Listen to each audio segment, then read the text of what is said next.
Le 27 septembre 2014, le Premier ministre indien Narendra Modi a proposé une journée internationale du yoga à l'Assemblée générale des Nations unies.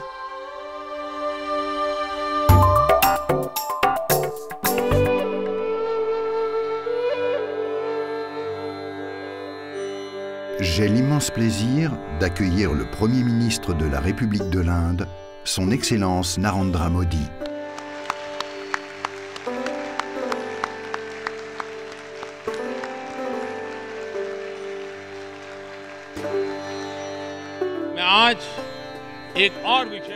Aujourd'hui, je souhaiterais attirer votre attention sur un autre sujet, qu'il s'agisse du changement climatique, de la médecine holistique, de notre unité avec la nature ou d'un certain retour aux sources. Je souhaiterais m'exprimer tout particulièrement sur ces sujets. Cadeau ancien, traditionnel et inestimable, le yoga symbolise l'équilibre entre le corps et l'esprit, la pensée et l'action, la réalisation et le self-control, ainsi que l'union de l'homme et de la nature. Il procure une vision globale de la santé et du bien-être. Plus qu'un simple exercice physique, il s'agit d'un moyen d'atteindre une certaine harmonie en soi, avec le monde extérieur et la nature. En transformant notre mode de vie, le yoga peut nous aider dans notre lutte contre le changement climatique.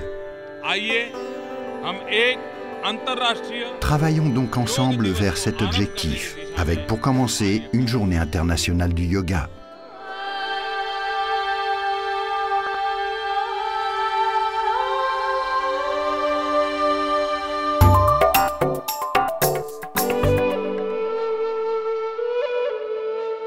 Depuis ses origines anciennes en Inde, il y a plus de 5000 ans, à sa pratique moderne dans les clubs de gym, les écoles et parcs, le yoga est devenu l'activité de santé holistique préférée du monde entier.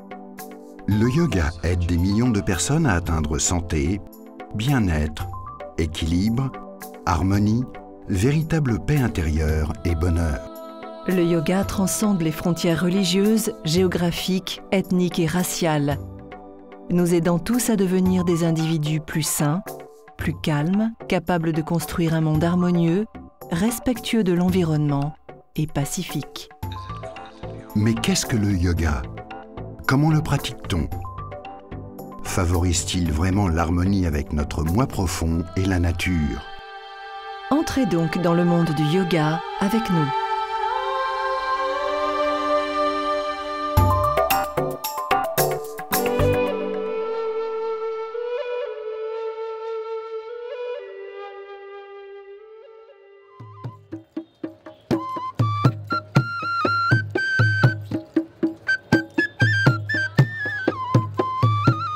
Chaque année, en février, des milliers d'individus viennent du monde entier à Rishikesh, l'un des sites les plus sacrés de l'Inde, dans l'Himalaya, afin d'expérimenter le yoga, d'approfondir leurs connaissances à son sujet et de partager leur expérience.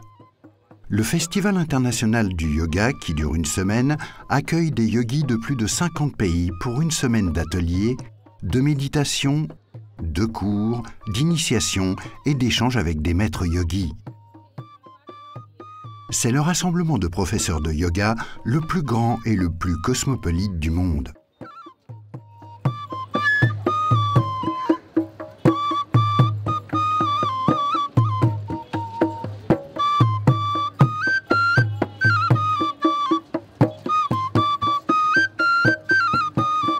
À mon arrivée en Inde, j'ai réellement découvert le yoga comme union.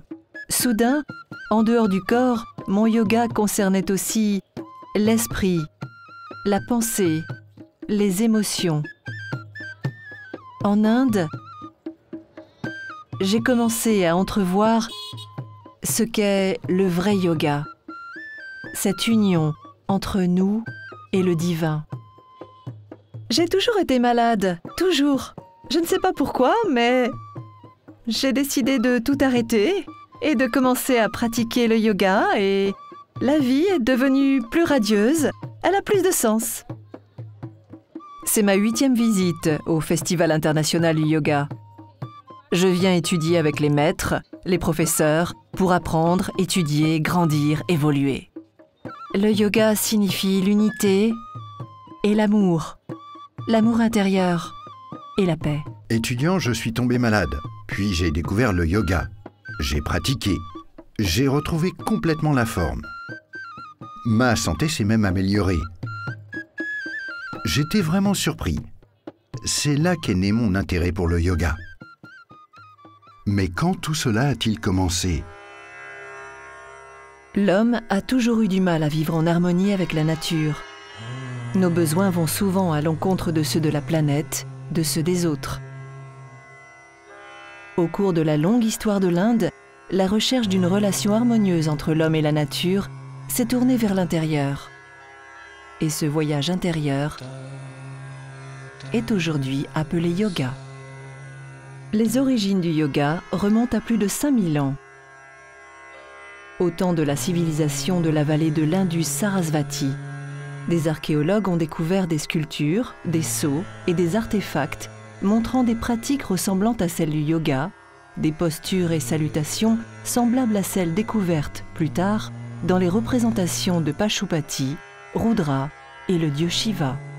Shiva est considéré comme le premier maître yogi, celui qui a appris à l'homme l'art et la science du yoga. Cette connexion est encore présente chez les sadhus, yogis et mystiques voyageant à travers l'Inde, le Tibet et le Népal.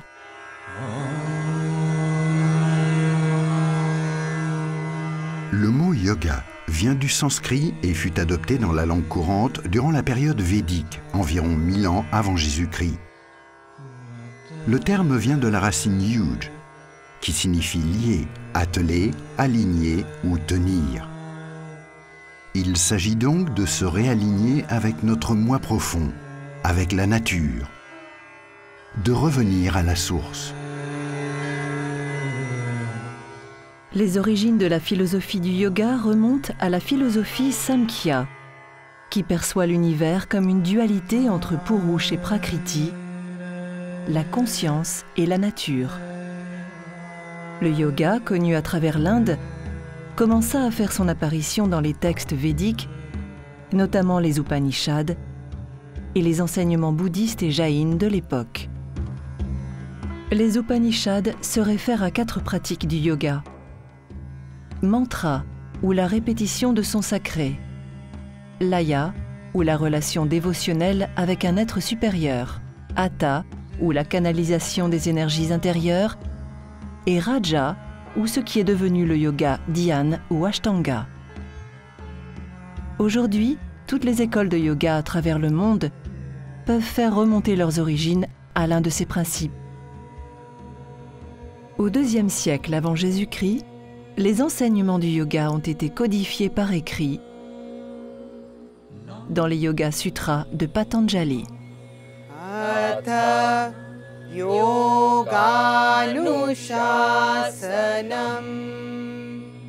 Homme, voilà le yoga expliqué. Il s'agit de l'immobilisation de l'esprit, afin que le sujet puisse voir son moi réel et original. Selon Patanjali, l'objectif du yoga est de surmonter les attachements au monde physique, afin de pouvoir se rendre compte de sa véritable conscience. Selon la Taittiriya Upanishad, l'homme est constitué de 5 couches, ou koshas, agissant à l'unisson. Un déséquilibre des koshas conduit à la maladie, à un manque d'harmonie, à la souffrance.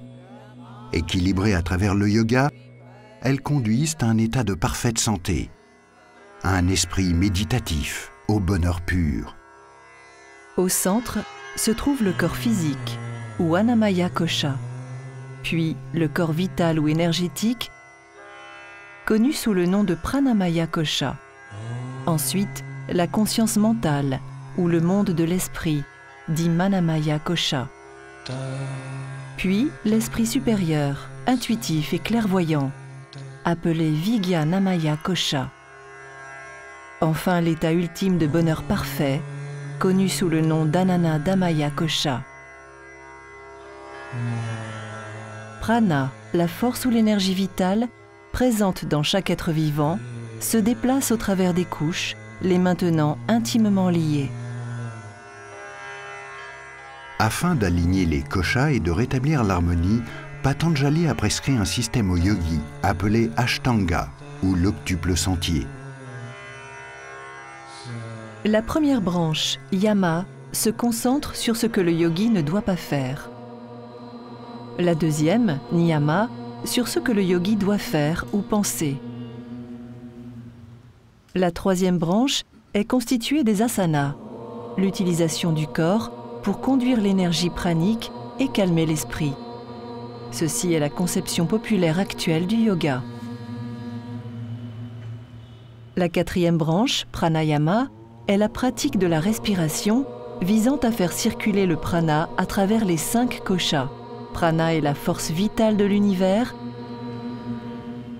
et cette pratique est fondamentale au bien-être et à l'équilibre. Ensuite, il y a pratyahara, la retenue ou le retrait sensoriel. L'objectif étant de demeurer détaché et en équilibre. Les 3 dernières branches sont appelées antaranga. Il s'agit des branches internes du yoga, celles qui gouvernent l'esprit. Dharana consiste à concentrer l'esprit sur une seule chose ou pensée. Il peut s'agir de votre respiration, d'un objet, d'un mot ou d'une image.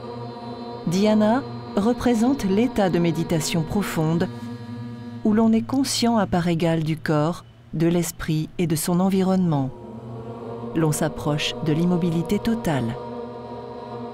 Enfin, l'ultime branche, Samadhi, décrit l'esprit totalement absorbé, immobile.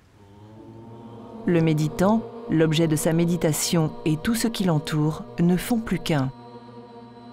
Au-delà de Samadhi, le yogi peut découvrir Kaivalyam, la liberté totale, et Ananda, la pure félicité. La pratique assidue des 5 premières branches a pour aboutissement les 3 dernières et permet ainsi au yogi de mettre ses koshas en parfaite harmonie avec la nature et le cosmos. Le yoga, c'est dhyana. C'est là que commence le vrai yoga. La méditation conduit à une synergie magnifique ainsi qu'à un changement intérieur. Et ce changement fait de nous de meilleurs êtres humains capables de construire une société meilleure. En Inde, le gouvernement a établi Ayush, un ministère dédié au savoir médical ancien, ainsi que l'Institut national du yoga Morarji Desai, aux fins de codifier, préserver, documenter, diffuser et enseigner le yoga classique et traditionnel à travers le monde. L'Institut propose des diplômes et formations de yoga et gère un réseau de professeurs, d'écoles et de pratiques en Inde et dans le monde. L'OMS a reconnu le yoga comme médecine traditionnelle de l'Inde et l'Institut a reçu des fonds pour continuer ses recherches et répandre les enseignements à tous les pays membres dans le monde. L'Inde est de l'avis que le yoga nous appartient à tous et que le yoga classique devrait être partagé avec le monde entier, de façon ouverte et transparente. L'Institut a mis en place la plus grande bibliothèque numérique de postures, d'enseignements, de textes et de techniques. Tout au long de l'histoire de l'Inde, le yoga a fait partie intégrante de la vie quotidienne et nombre de religions et philosophies en ont fait usage dans leurs rituels. Au Moyen Âge, 2 grands maîtres ont ravivé la pratique du yoga. Au 8e siècle, Adi Shankara a remis les Upanishads et le yoga à l'ordre du jour. Gorakshanath du Natsampadaya a quant à lui contribué au renouveau du Hatha Yoga à la même époque.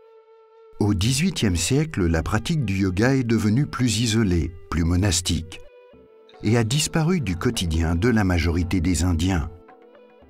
Ce n'est qu'au XXe siècle que le yoga bénéficiera d'un vrai renouveau. Le yoga est le cadeau de l'Inde au monde. Depuis les années 1890, de nombreux professeurs indiens ont apporté le yoga au monde. En 1893, Swami Vivekananda a présenté le Vedanta et le Raja Yoga. En 1920, Swami Yogananda a introduit le yoga Kriya et Kundalini. D'autres maîtres, tels que Swami Shivananda, Swami Rama, Swami Satchitananda, Swami Kuvalayananda et Sri Yogendraji, ont contribué à la diffusion d'autres aspects plus profonds du yoga. Un des maîtres yogis les plus influents du XXe siècle est Sri Krishnamacharya, le professeur particulier du Maharaja de Mysore, qui, dans les années 1930, commença à faire des démonstrations publiques de Hatha Yoga en Inde. Ses disciples BKS Iyengar, Kapatiba Joyce et son fils Desikacharya sont devenus trois des principales figures du yoga et ont contribué à sa dissémination globale. Le yoga Iyengar et les écoles Ashtanga Vinyasa de Joyce sont devenues les principales écoles de yoga aux États-Unis et en Europe. En 1965, le livre phare d'Iyengar, Lumière sur le yoga, est devenu le premier vrai guide du yoga, traduit en 17 langues. Je suis très heureux que le yoga, autrefois oublié, revienne de partout, comme des champignons. Au moins, le premier pas a été franchi. Je crois vraiment qu'après ça, après le corps grossier, on va pouvoir atteindre les couches subtiles au fil du temps. Depuis ses pionniers, le yoga a bien avancé. Aujourd'hui, des maîtres tels que Sri Sri Ravi Shankar, Pujya Swamiji, Baba Ramdev, Swami Niranjan et Sadhguru Jagi Vasudev entretiennent la flamme du yoga classique partout dans le monde.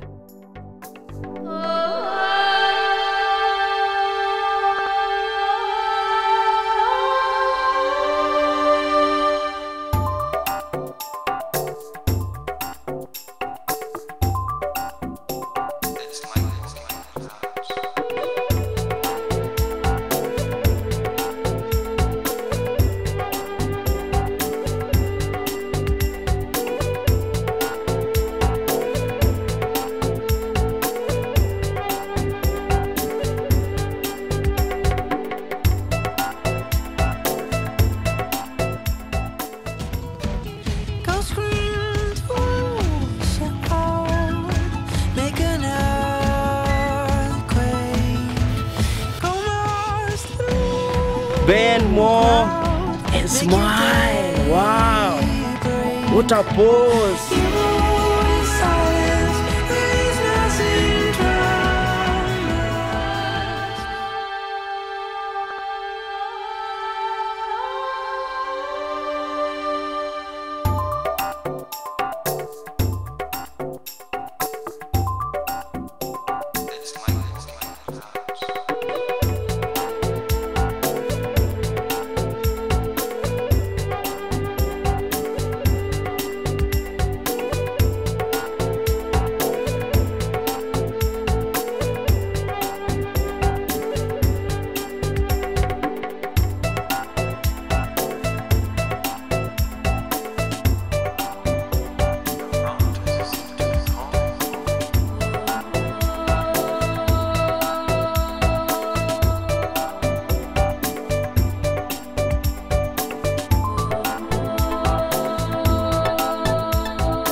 Sur mon tapis, je pense à tous les défis auxquels je fais face, à la vie en général.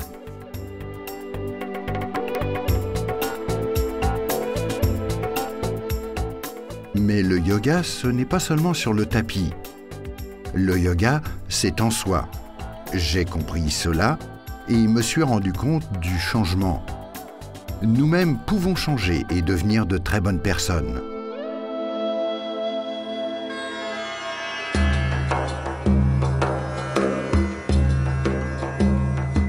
Les bienfaits du yoga sont aujourd'hui reconnus par la science et la médecine conventionnelle.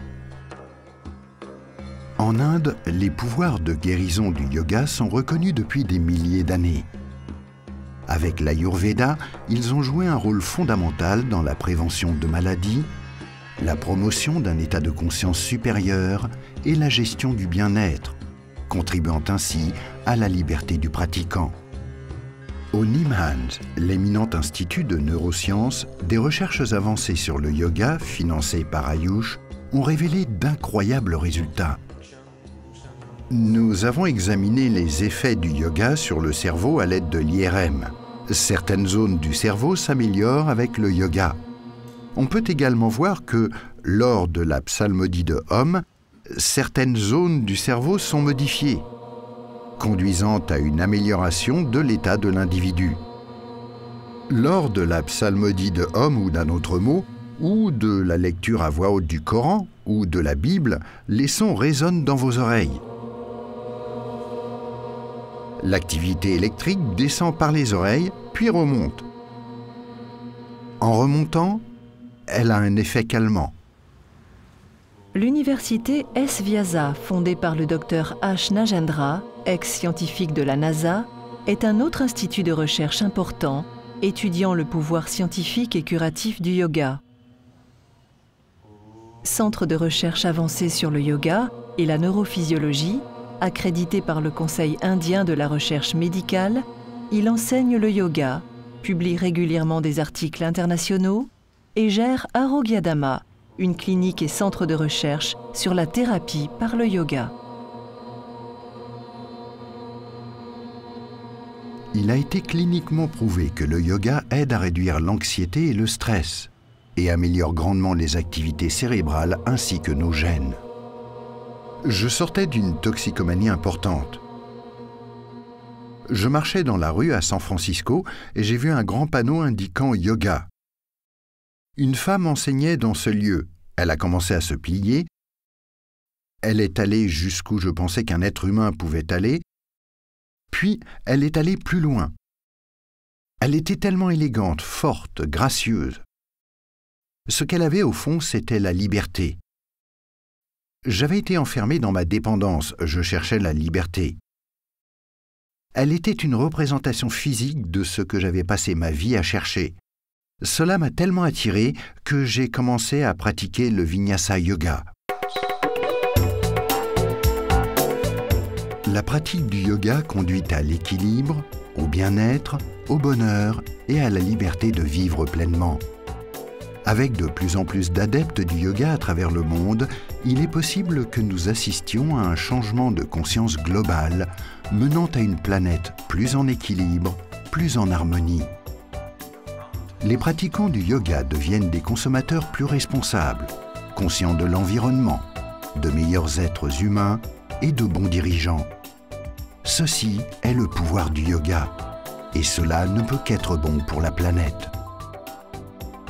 Le 11 décembre 2014, l'ONU a adopté une résolution déclarant le 21 juin Journée internationale du yoga. 177 nations ont soutenu cette résolution, un record dans l'histoire de l'ONU.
as it flows